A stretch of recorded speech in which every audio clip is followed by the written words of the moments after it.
Well, greetings, adventure party. I think that's what I'm going to start calling our audience. Adventure party? Yeah. Great. What do you think? I just came up with it just now. We'll tweak it. Okay, we'll keep working on it. I like to think that when we find it, that's when it's time to cut off the podcast. That's when there's just no more episodes. Yeah, we're done there. Once we find it, then everything else was for naught. Kurtis's vocal warm-ups, everybody, right before we start, is doing a Gollum impression. He tries to get as close to white noise as he claims.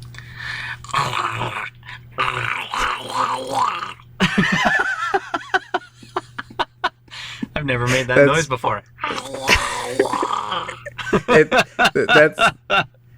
That's an undead baby. I think that's what I would. Yeah, that's a baby zombie right there.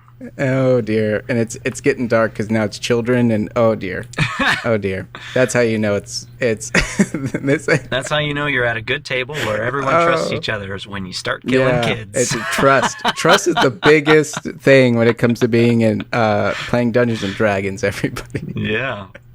Oh man, it's good to be here. It's good to see you all. I mean, theoretically, and it's good to see you, Kurtis. It's good to theoretically see everyone out there. Yeah, it's good to see you too, Jake.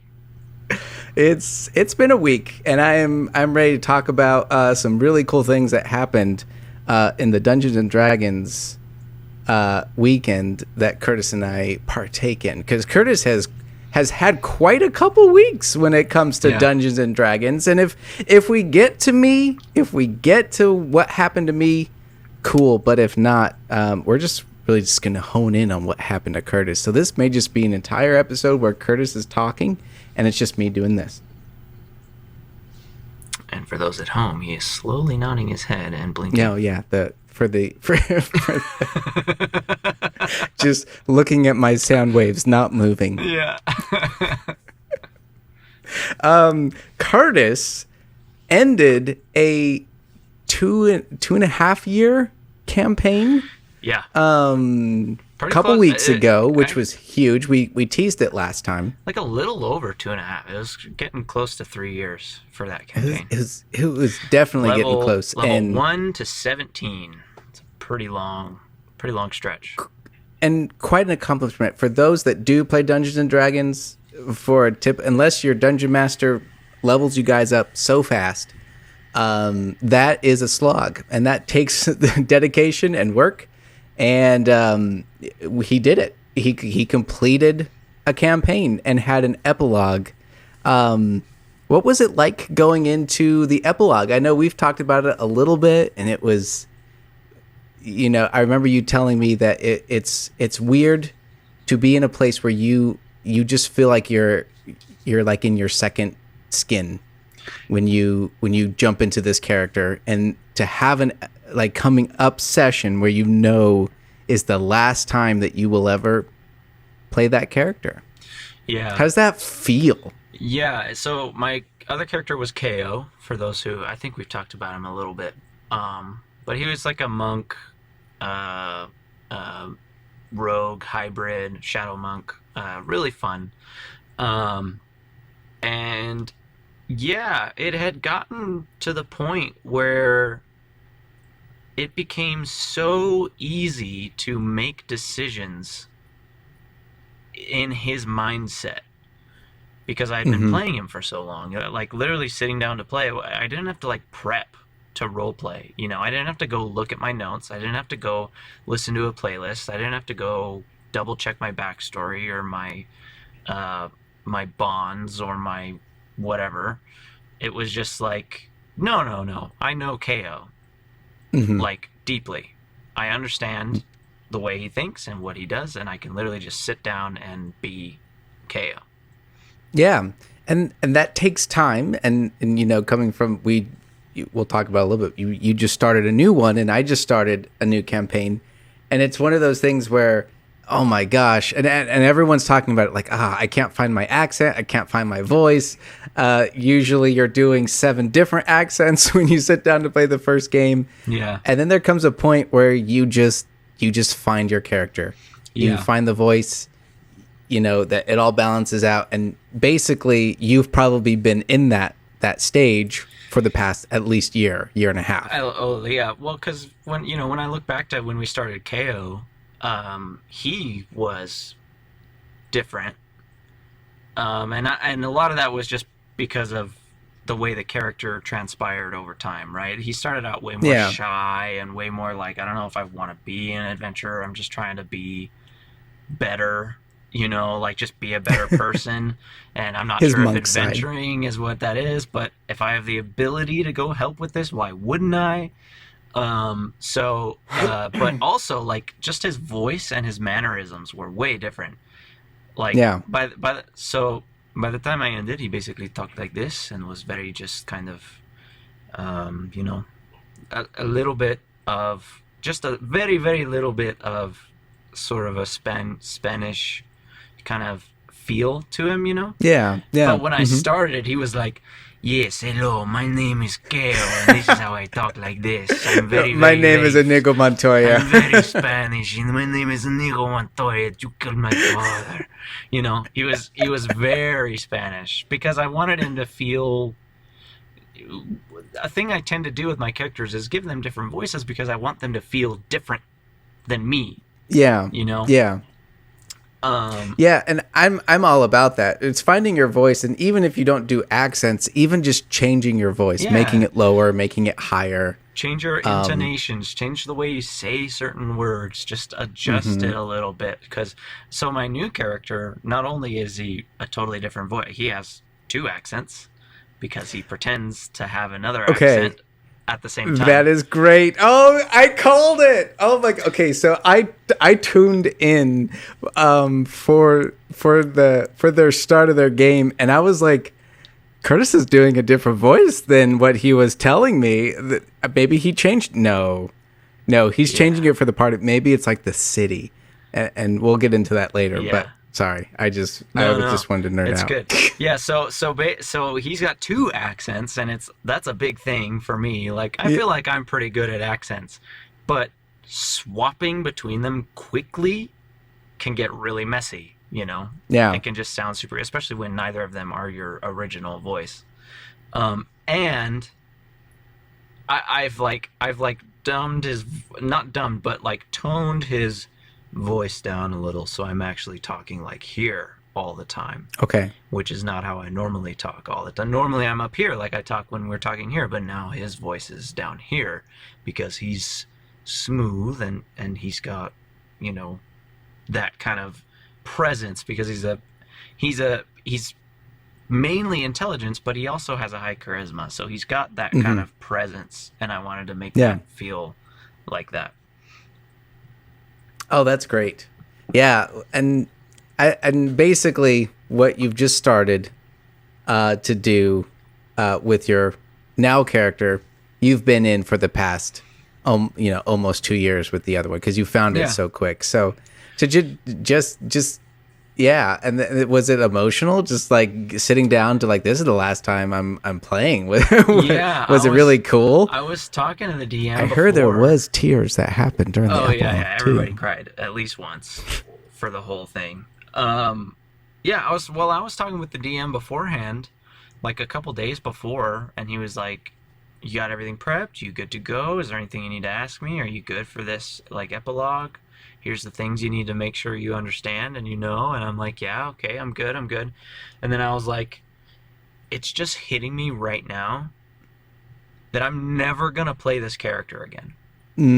Yeah. I've been playing this guy almost every single week for 2.5 years, and after 2 days from now I won't ever play him again.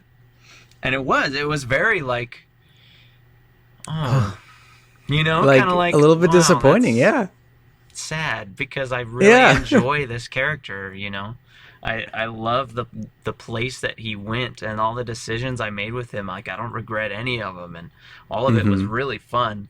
And so I had a moment of like self-reflection of like, wow. Yeah, I'm never gonna be KO again after this weekend, And, that's crazy. And the DM, and then he would Dip, our DM, was like, "Yeah, man, I'm gonna cry so hard because no one's put more work into this than him, man. He's Oh yeah. crazy. Oh yeah. He has done an excellent job, and just the amount of prep work. I think sometimes it gets misinterpreted that when you homebrew a world, for whatever reason, you're doing more work than when you run a module. And where that maybe sometimes in the case, I don't think it is the case all the time. You do just as much work when you run a module than when you homebrew. The homebrew, you have to do some creation and actually sit down and do like a world build, whereas the module typically gives that for you. Yeah. But you still have to read the chapter, know the NPCs, know who they're going into. You have to, go over what the characters have decided. How do you change the module when the characters decide something different that the module didn't really get you? And the list just kind of goes on and on. So if you think about it, it's basically anytime you run a module, you have to, one, have read a whole novel. Because if you start a module, you should have read it front to back. Yeah. So, one, you should have read a whole novel that reads, to be honest, much more boring than a novel does, because there's just random info and stuff, and it's not built like a novel is. And two, you also have to know all of your players and their characters and somehow fit them into that novel. It's almost, I've actually thought about this a couple times, and I've never actually talked to you about it, but to me it's almost like writing fan fiction. You know what I mean? That's an interesting... Because you're taking a pre-written story that has a pre-written defined set with people in it that have defined characters, and then you're taking that and going, okay, but what if I added 5 other characters into this world, and then they just did whatever they wanted to, right? So it's almost like just kind of writing, because in my personal opinion, and I know I've talked about this before, but in my personal opinion, if you are writing, if you're running a module for players and it's like a home game, not if you're just doing it every other weekend at the game shop down the road, you don't have to go this in depth. But for a home game where it's your normal game every week, if you're running a module, you should absolutely be adjusting things and fitting your characters' backstories into the book so that they feel like they, one, belong there in the first place, and two, just have an effect on the world, and it's not just, I'm just playing a character that's walking through a book, but no, I'm playing a character that can change the story. Exactly. No, that's huge. You should definitely be going in to do that. And yeah, that's just an interesting point, is that he's done a lot, and especially when it comes to adding backstory and then knowing the NPCs. And it's like, not only do you have to read the adventure, you have to read all the appendices. Like, how often do you do that? Yeah. Except for the Tolkien nerds out there or something like that. Well, and even with Pathfinder, this one orc you fight has a name and a backstory and a reason he's there. It's not like you come around a corner and you see orcs and it's like, okay, we got to fight these orcs. Who cares about them? Now they're dead. Okay, we move on.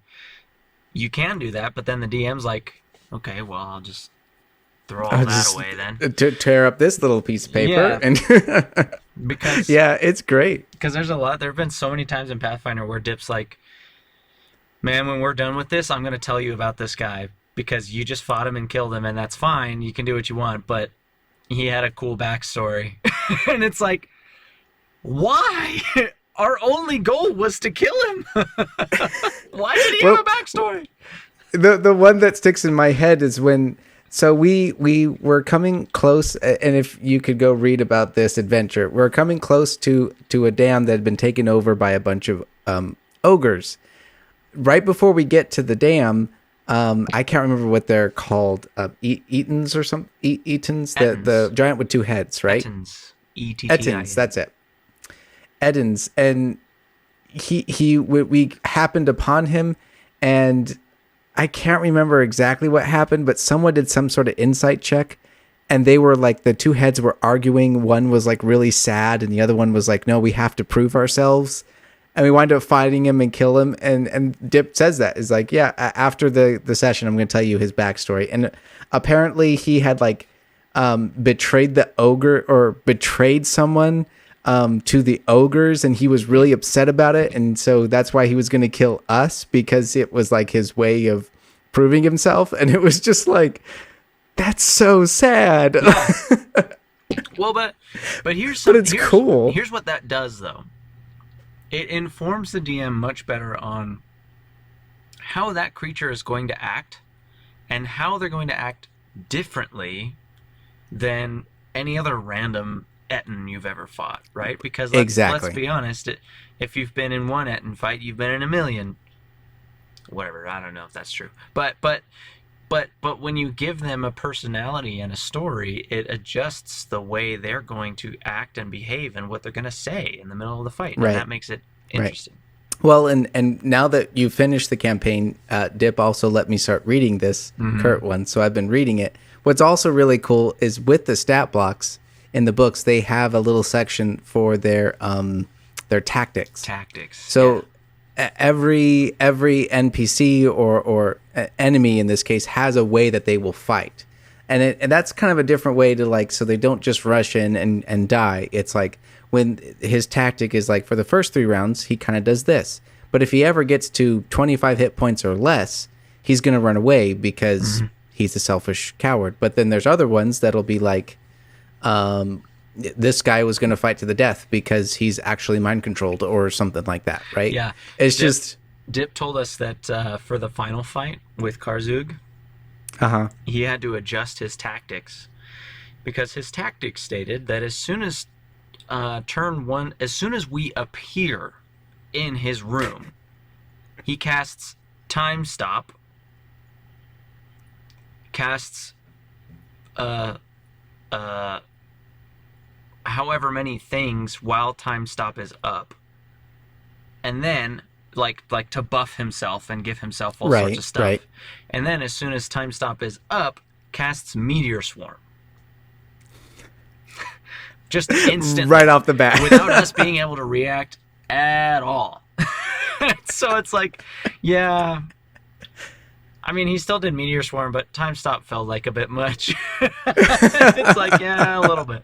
So that was pretty crazy. But anyway, back to the epilogue stuff. Yeah, we got out of wrap, but you know, it's good stuff. It's good stuff. So yeah, it was bittersweet, because it really did feel good to have the stories come to a close, especially my character, because he was like a reluctant hero. You know, all he really wanted was to better himself, become a better person, and also just like live peacefully. He just wanted to have a nice life where he could just read books, hang out in his small town, only ever have to leave his room once every other week, and then just do what he wants to do, you know? Yeah. And, you know, when your life is adventuring, that sounds pretty good, probably. When you're going to play this character to get to level 17. Yeah. Yeah, it's crazy. No, that's great. So and, you know, when he finally got back to town and got back to the girl and the stuff that he was missing and everything, it was like, I'm so happy for him. You know, because he's finally getting what he wants.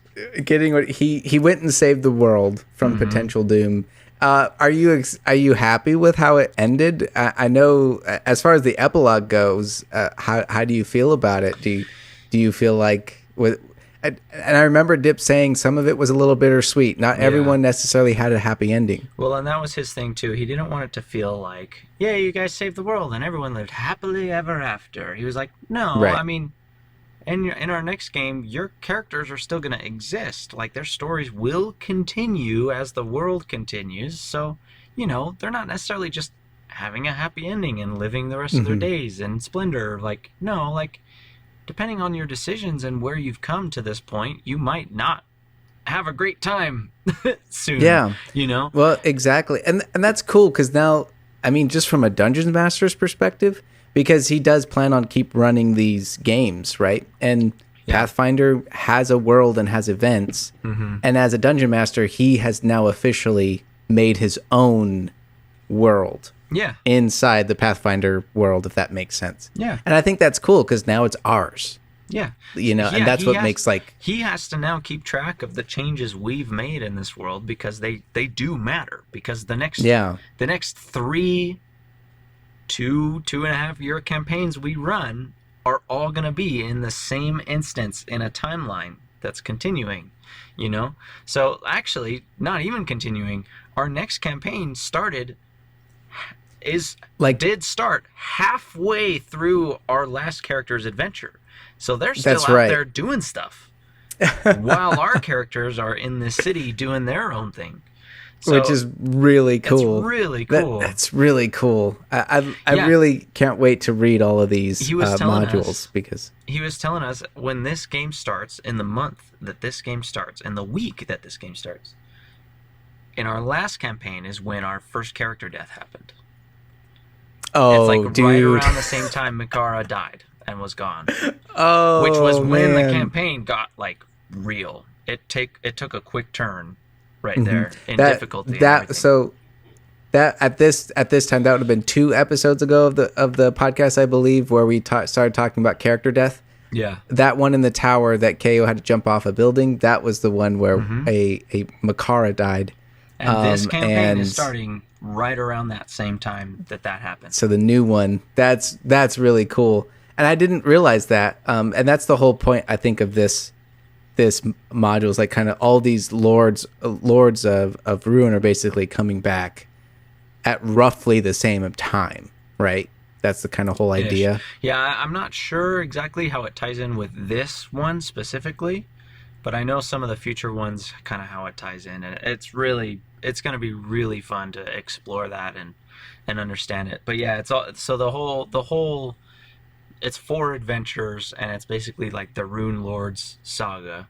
Right. But the first one is very, called very popular. Rise of the Rune Lords. Second one is called Curse of the Crimson Throne. Third one is called, I don't really remember what the third and fourth ones are called. But anyway, you can look it up. We're going to be talking about it pretty much for the next ever on the podcast. Yeah. So stick with us and we'll be talking about it. We're going to be playing this for at least the next 6 years, if not 7 or 8. So, man, well, I'm glad you liked the end of your story. Is there any stories you want to share that were really cool? So I need to tell you this because I think I've told you this a little bit, but I haven't really talked about it with you because I wanted to kind of talk about it on here. So KO was sweet on a girl from Sandpoint. She was the owner of the inn that we stayed in every time we were in Sandpoint. Sandpoint was kind of our main hub place, and it was the place that he was seeking refuge. It's a little town on the edge of, the ocean. It's a beautiful little place, and that was where he went away from his past life to chill, center himself, and become a better person. And so he really liked the owner of the tavern that we all stayed at, the Rusty Dragon. Her name was Ameko. And I'm just going to throw it in that Kurtis did this real tastefully. It took a long time for him to get to this place. Oh yeah, and it was it was really cool how it gradually happened over time, and it was really entertaining to watch. Well, because also KO's pretty young. He's not 18, but he was younger than her at least, but he's pretty young, and so he's never actually really been in a relationship before or anything. Yeah, and so he just recognized that I really like this girl and I really want to be around her, always. That was kind of it. It wasn't she's hot or anything like that. It was just she's cool and we get each other. I want to be with her, So it was very gradual, and basically by the point that we were like leaving on our final big leg of our adventure, where we were not sure if we were coming back, and if we did come back, it was going to be like weeks later, right? Yeah. He finally got the ability to like get up to her and be like, look, I know I've told you like I like you and I kind of want to do these things, but like we might not come back, and I really do really like you, and if I do come back, I want to be here for the foreseeable future with you, all this kind of stuff. And she was like, stop, because she had lost her adventuring party before, and someone in that adventuring party she was also in a relationship with, so she understands that I didn't know. She also understands that adventuring parties can just go away. They just die. And she was like, stop. I'm not going to do this again. When you get back, we'll have this conversation. And so that was his whole thing. He's like, I got to get back. I got to get back. I got to get back. I got to get back. And for a while there, he was almost the only one who made it back. We talked about that last time. But that would have been very interesting. Also, it's just like, and adventures go down in deep, dark dungeons that no one else could go into, and if they all die down there, no one would ever know. Yeah. And so that is a very cool point to kind of bring up. They were like having this over like a glass of wine and talking about their relationship and what they wanted things to be, and he was like, and she was like, stop. She was like, we'll finish this bottle of wine when you get back, and when we finish that bottle of wine, we'll finish this conversation, and then we'll go on from there, because when you come back, you're not ever leaving again, right? And I was like, absolutely. She was like, good. So we left, we went on our adventure, we got back.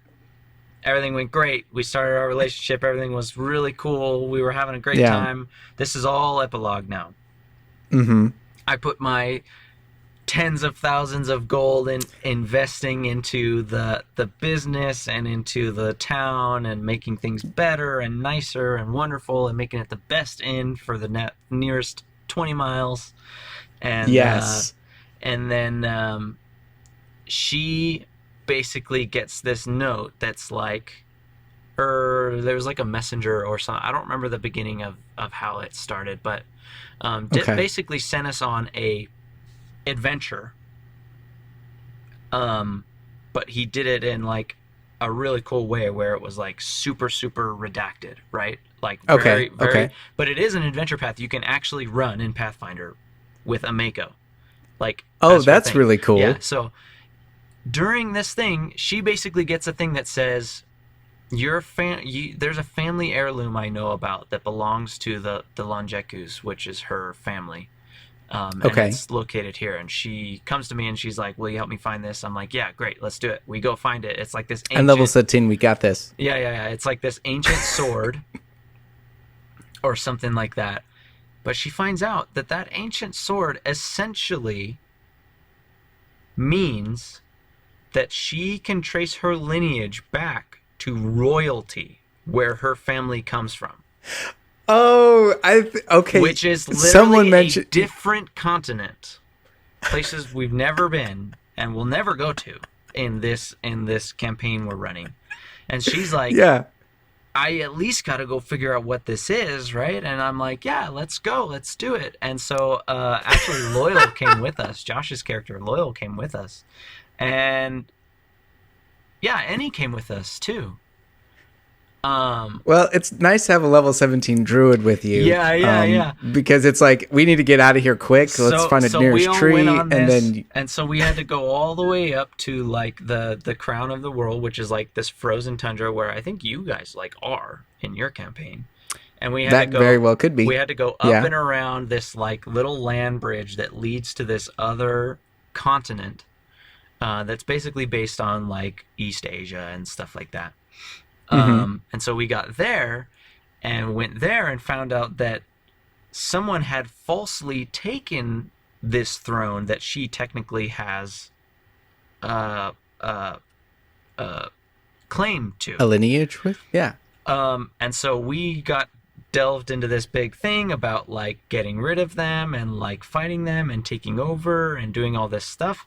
And Dude, she yes. literally, okay, KO, I romanced an empress, Jake, without even knowing any of that was even a possibility. So that is the best thing. They take this sword and they recognize it and they understand you deserve to be empress of these lands. Like, you are the direct heir of the only person who had rightful heir before this person. So she becomes empress of this country. It's not the whole continent, oh my but this country God. that's in the continent. And and I basically, because I don't have any lineage from there, there's like weird stuff about like me being emperor and her being empress. That's not how it works there. So I'm like her. If you think about it, if you think about it in Dune terms, it's like Duke Leto had the lady, and she wasn't his wife, but everyone knew that she was his wife. You know what I mean? And giving him an heir. And so that was kind of basically me. I was her like guy that was like, yeah, I provided support, I provided you know, the ability to give wisdom and all of that kind of stuff, and also I was basically her consort. And we were like, we ruled this place for however long. So that is, oh my, and it just came out of nowhere. Now, do you know, did Dip add that in because he knew that adventure? I think he knew that adventure was, I think he looked into like a Mako and where her path goes and where her story goes, because that adventure is based around her specifically at this timeline. Like, very specifically after this campaign ends, that's like a couple months down the timeline when that adventure happens. And so we left the Rusty Dragon, and what's really funny is I left the Rusty Dragon with, before I left, we remodeled it. We created a new second floor and a third floor and created this crazy place. And like, I put up on the bottom, all around the walls, are shelves and things that have bits that we gained on our adventure in saving Sandpoint, like little things like from the very beginning, like the crown of Rip Nugget. You remember Rip Nugget? Yeah. And all of this kind of stuff, just little trinkets just all around the place, and that's the only thing there to remember us by, because now all of us are gone. They never. No one. What about did Loyal go back? Loyal came with us. Loyal stuck with KO because they were like best friends, and Loyal was like, I don't have anything tying me anywhere. I want to be with you, and so we stuck it out together. So yeah, and I mean, when you're a druid who can teleport through a tree for three times a day. Let's go to Sandpoint that's 3,000 miles away for a day. And it's like you guys could totally do that. It's like it's a random Tuesday. Do you want to go see if anyone, like, what happened to the Rusty Dragon? Can you imagine?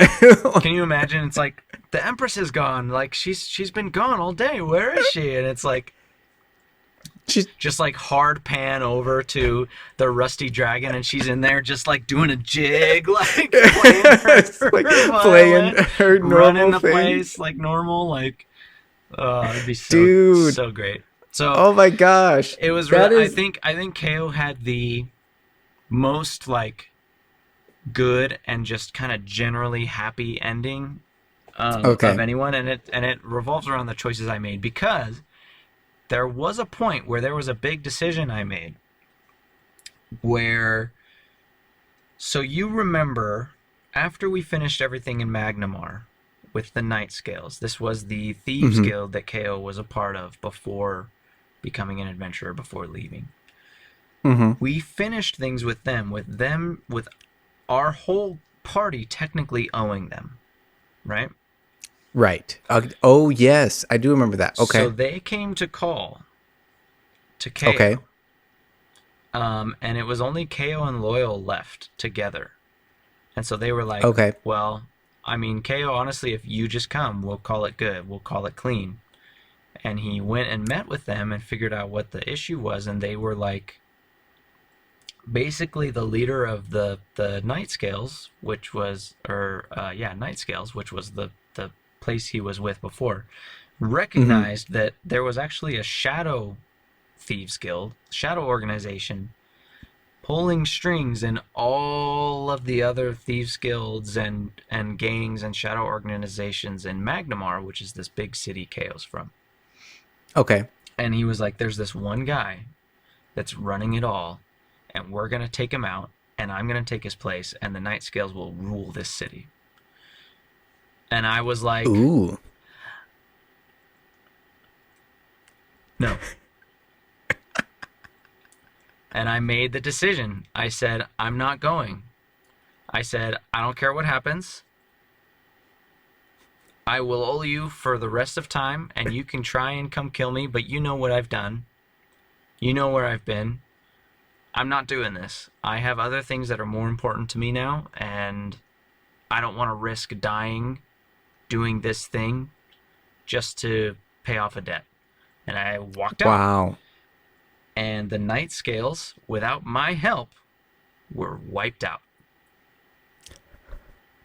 They no longer exist in Magnamar Oh my God. because of my decision. But if I had made that decision, my choices would have gone way different ways. Because things Okay. with Ameko would have gotten way more stressed because I went on another thing where I could have died again, and that would have broken her trust. Right. And so, like, probably what would have happened was I would have ended up staying with the Night Scales instead of going back to her. That's a very good point. Wow. And Oh, so, that's cool that could have been a possibility, yeah, though. it was because like a really cool. I, It was like a fork. It was like a place where it could have gone two different ways. and that was something I didn't even think of. Because if you, yeah, that's huge. Omega would have been like, dude, Yeah.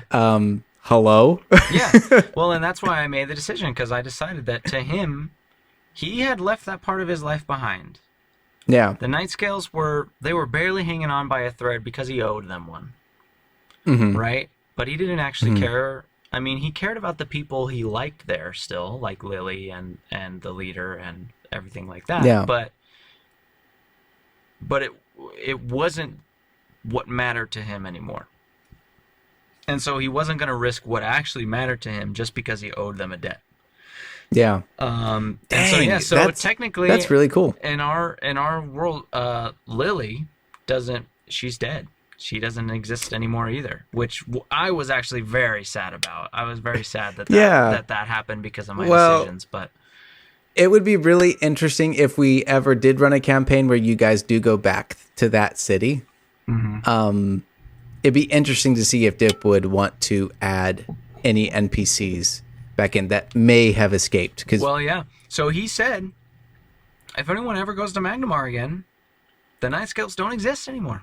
Yeah, there's exist. some sort of shadow league out there that's very interesting. Wow, Yeah, so that's really cool. And so that was actually an adventure path too. That was its own, like, it was like a one-shot adventure that was in Pathfinder. That was like, you get pulled in with, you're a part of the Night Scales, and so you go fight this guy, and he's like supposedly like immortal because people have like tried to kill him in the past, but he keeps coming back. It very much felt to me like almost like a Dread Pirate Roberts kind of feel. Like, interesting. It's Okay. this guy that everyone's afraid of, that everyone does what they want, but he's been around for forever and nobody can understand why, and so he must be just immortal, right? Okay. It was very interesting.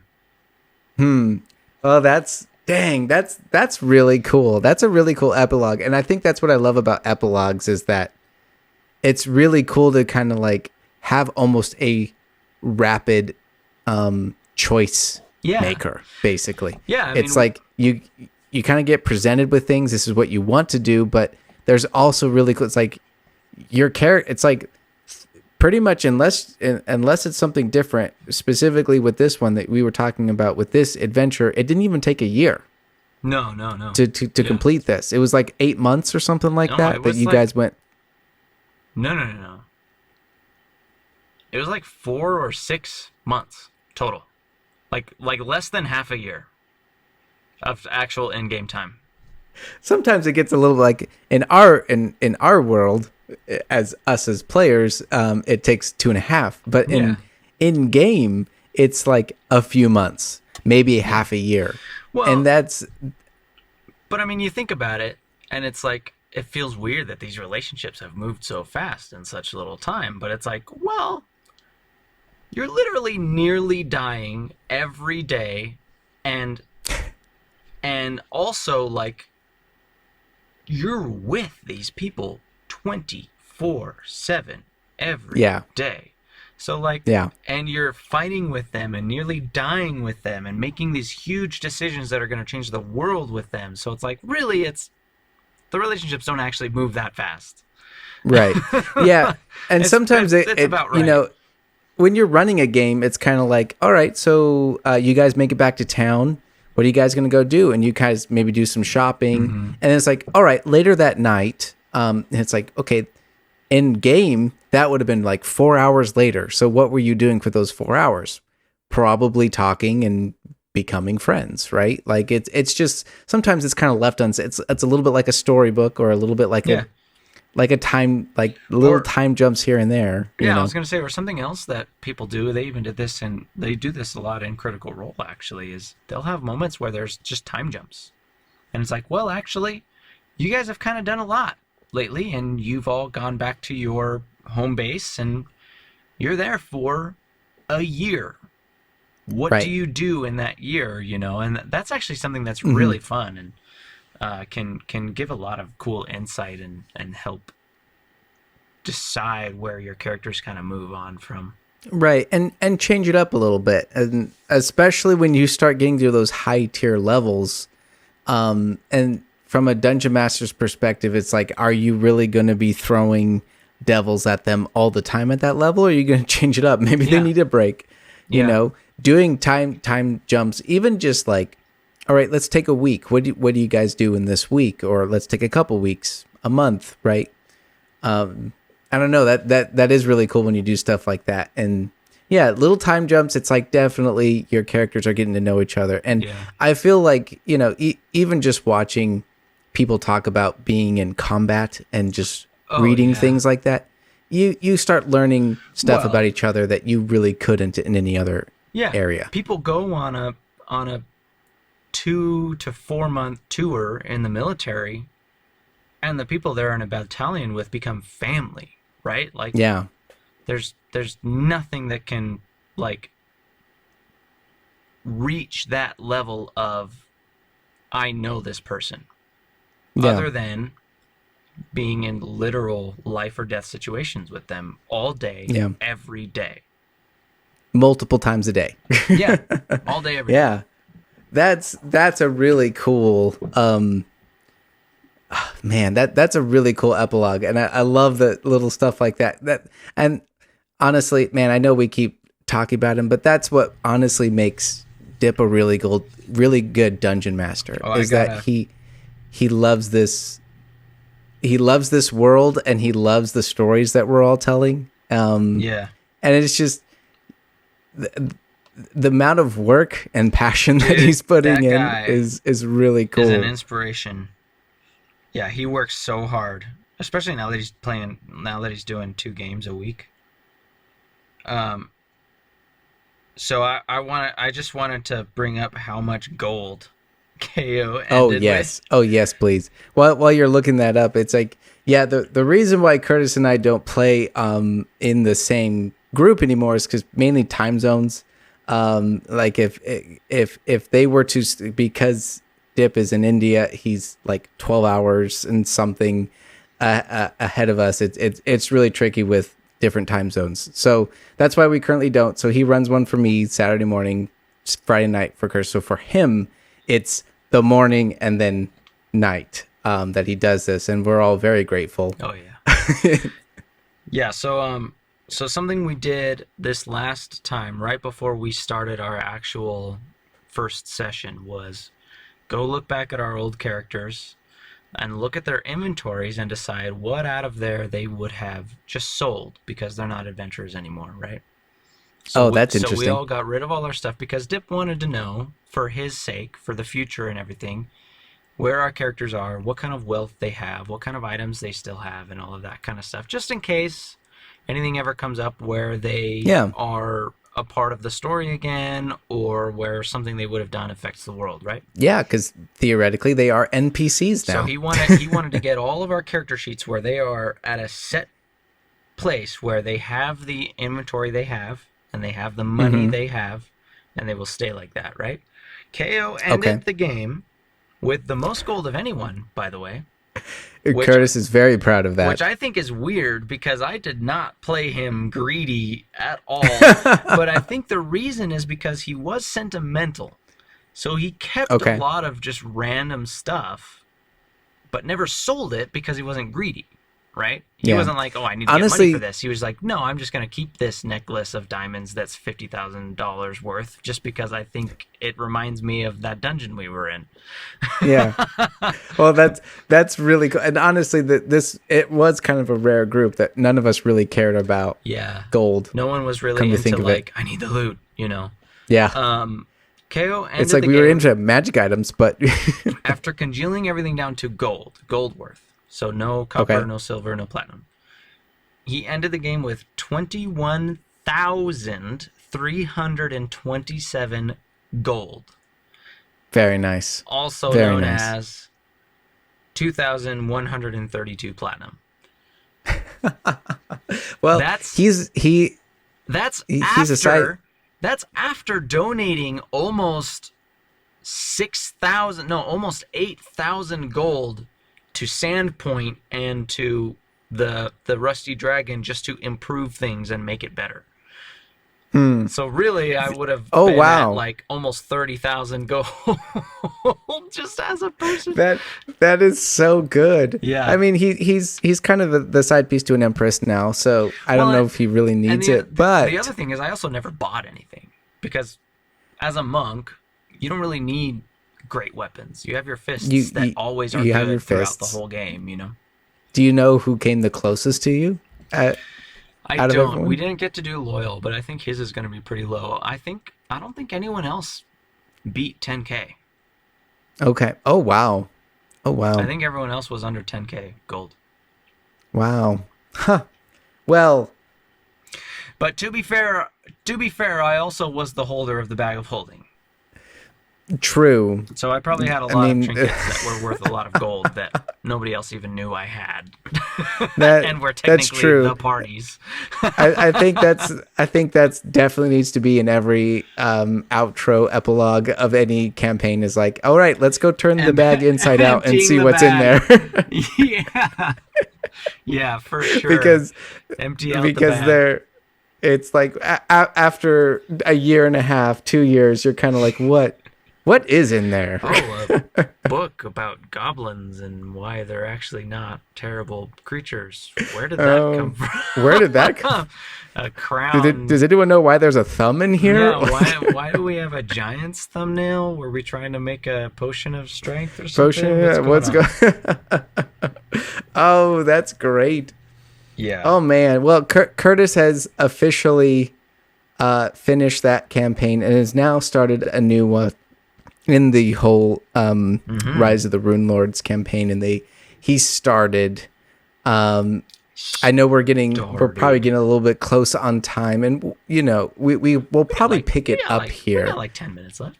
You got like 10 minutes? Okay. Yeah, well, so let's do this real quick, since we're kind of on this little trail of ending campaigns. When it comes to starting campaigns, what is kind of, I know for both of us, we both very much are like, we want to tie it into the world. So give us, work with our dungeon master, get us melding, get our character immersed in this world for sure. But beside that, from a non-story perspective, because maybe we'll tackle the story next time. What do you kind of lean into when it comes to like, oh, new character? Okay, what do I want to jump into? Because I know for me, there was a lot that changed when it came to my current character, who's a bard. Originally, he was going to be a warlock. And I was going to kind of tie him in with the Fae, and he was going to be like the pack of like a Fae. Oh, Barovia?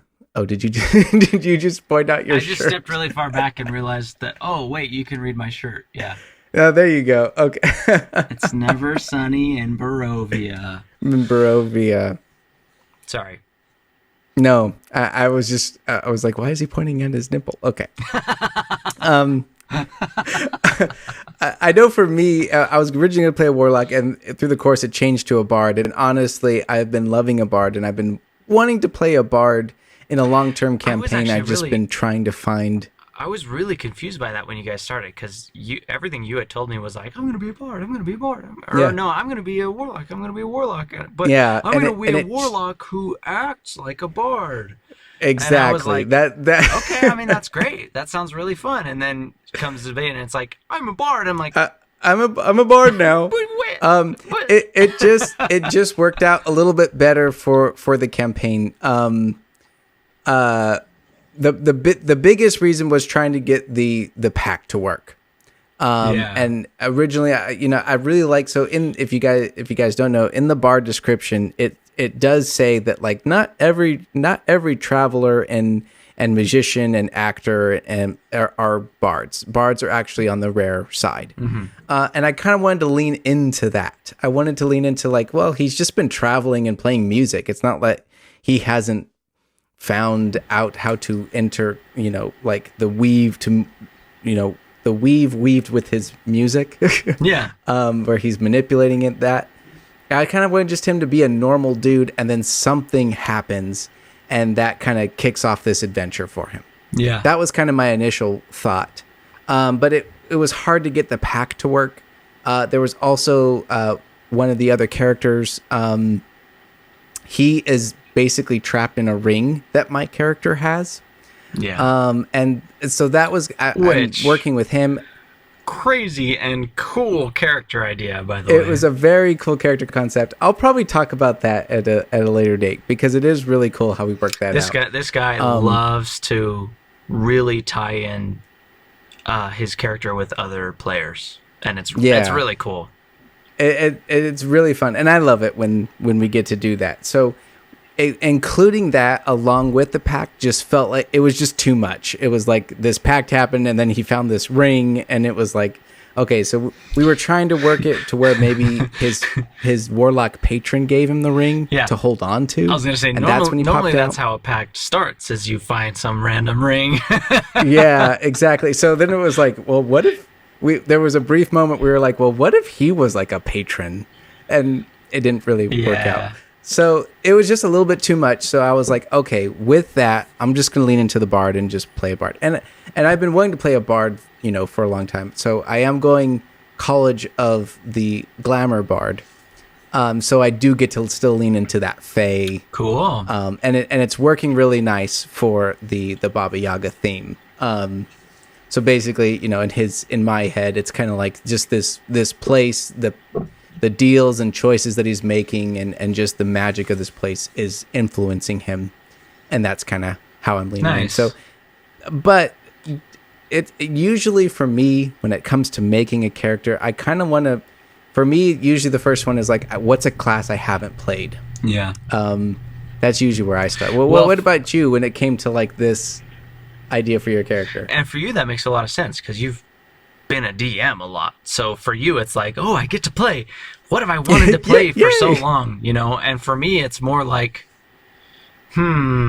what's something I haven't thought of yet? Yes. For me, it's more like, for me, it can vary. Like, usually, let me ask you this: do you lean into the class, or do you lean into like a theme that you want to play? Okay, so here's how it usually goes for me. Usually, I will do my best to at least understand the party composition. What type of character people want to play, right? If there's somebody who really wants to be a healer, then I'm like, okay, then I probably won't play a cleric or a druid. If there's somebody who really wants to be the rogue, I'm like, okay, well, I'll probably put that out. Usually that's how it works. Usually I'll be the guy who's like, I'll play what nobody else wants to play to fit the group, because I've got Right. 60 characters in my clip. Yeah. You know what I mean? Like, Yes. I've got something in that D&D Beyond. I've I've got something for anything. If we need a healer, I've got a healer. If we need a tank, I've got a tank. If we need a holy person that can help with undead, I've got that. You know what I mean? Yeah. So like, right. so that's what I do most of the time. But for this, I was like, well, now that I'm thinking in terms of a 2-year campaign like I just experienced, Yeah. what was actually first on my mind was I want to play something that I'm going to enjoy playing for that long, right? Not just something to fill the portion, but something that I know I'm going to have fun with and like. Yeah. Because the character, I can rewrite a story to fit whatever I want, right? I'm not as worried about that. Yeah. What I'm more worried about is becoming bored with the way that I'm playing a character, with the actual methods and the things that I'm doing, right? So that's what I'm more concerned about, because like I said, I can write a story around whatever build I make. I can make a build that's completely based on being a druid and doing all this crazy stuff, and then I'm like, okay, well, now that I have that build, I'll write this story around it, you know? So typically for me, I start with the build first, and then I'll think of a way to make the character around that build, around that person, around that core. Yeah. But this time I also knew that I wanted to connect my character to another player, to Katie, because we had decided that we wanted to connect characters like you and Scott had done in the last campaign, because to us it was like, that was really cool how they had this thing where right from the beginning they knew each other and they were doing things together, and it was really fun. And so we decided to make siblings as well. And it turns out we both were like, I want to play a wizard. And it was like, oh, well, then what do we do? And it's like, why don't we both just play wizards? So we're for siblings, that's a great idea, So we're going to too. both play wizards, but here's the thing. I'm starting out as a fighter, and she's starting out as a wizard. I'm going to take 2 levels of fighter because for my build... Action surge. For my build, I know I want to be a crazy burst damage wizard, right? Somebody that can just throw 2 fireballs in one turn, you know, or whatever. And so I'm going to be a fighter for a couple levels. So we kind of felt this feeling of like, okay, well then, what if she's the older sibling and she's like slowly teaching me these things? So I'll always be 2 steps behind her the whole time, and that'll help it feel like we're still kind of separate, because one, she's also going to be focusing more on helpful magic and things that are good and things that are going to buff the party, and I'm going to be completely focused on burning everything around us. Right. Which is what's really cool about picking wizards. Yeah. Right. Like, for wizards sure. are basically like clerics. And like, they can, depending on the spells that you pick, they can be vastly play different. So different. And well, especially for me, because I'm going to be fighter first, wizard second. 2 levels of fighter, and then the rest is wizard. So I'm going to be wearing heavy armor. I'm going to have a weapon I can fall back on. I'm going to have all this stuff that's going to make me more of a, like, I can run up there and cast spells like crazy, whereas her character, she's going to be a more stereotypical wizard. She's going to be, I'm going to stand way at the back, and I'm going to say, here you go, you're big now. You know, like, yay. And that's like stereotypical wizard, right? I'm going to stand at the back, I'm going to buff my party, I'm going to throw out some spells that provide a lot of utility. That's great for wizards. But I'm building a wizard that doesn't care about anyone else and is evocation all the way, and is just going to throw fire and lightning and destroy everything around him while making sure his friends don't burn in the chaos. Yeah. Well, I'm sure they would appreciate that for sure. Yeah. So that's kind of where we came from this time. So, yeah. Yeah, yeah, and that's really cool. And honestly, I think you guys picked the great classes to jump and do that on because yeah, it's kind of like clerics are very much depicted of like their subclass can vastly change them. Yeah. Wizards, it's basically like what spells you pick because they just get so many spells. Yeah. Next time for sure we'll talk a little bit more about my first session and all of the characters and what I chose for my character. We'll go into my character a little bit too. That'll be fun. Yeah, but I think that'll be great. And also just I think this is a great place to basically be starting this podcast out on like, yeah, because now we're officially both in new campaigns. Yeah, right. I'm our party's a little bit ahead of you. We just hit level 3 a couple sessions ago, so we're a little bit ahead. But we'll probably talk a little bit about how our campaign is going. But I'm really looking forward to seeing how your first session went, especially with that fake accent that we teased so early in this podcast. It'll be fun. We'll talk about that next time. Oh, it's going to be very good. Thank you all so much for listening. If you made it this far, I am Jacob. Thank you so much. It really means a lot to us. If you did make it this far, maybe let us know down in the comments. And I'm Kurtis. Yeah. I'm the other half, and I am a wizard now, no longer a monk. Well, technically right now I'm a fighter, but wizard at heart. Well, wizard, that'd be a great t-shirt. Wizard at heart. We'll see you all very soon, or you'll see us very soon. Yeah. On the Backyard Tabletop. Peace.